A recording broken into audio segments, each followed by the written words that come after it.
about creating a YouTube channel, but you told yourself you have nothing to talk about. You convinced yourself that there's something wrong with your age. There's something wrong with your look. There's something wrong with your aesthetic. There's something wrong with your room. There's something wrong with your camera. There's something wrong with the lights. There's something wrong with your phone. There's something wrong with your lifestyle. There's something wrong. And so you haven't created the channel. Let me tell you a story.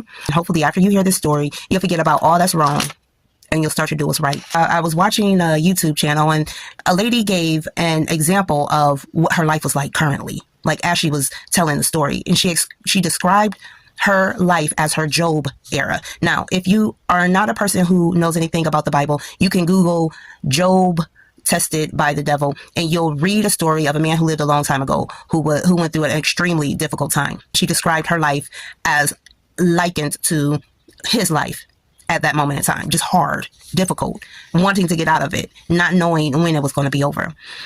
According to her, she was going through it bad, and she didn't give the details, but what she did give was enough to draw me in and to hold my attention the entire video.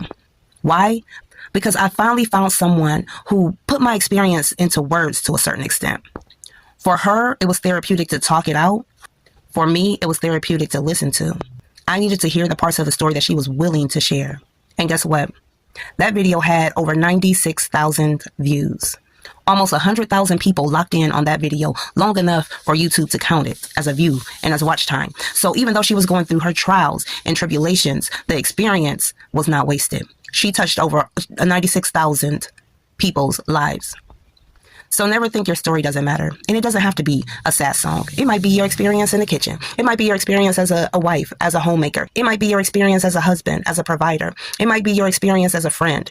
It might be a lifestyle. Whatever it is, down the line, someone's going to need to come across that video. Someone's going to be searching for a video such as yours. Will they find yours?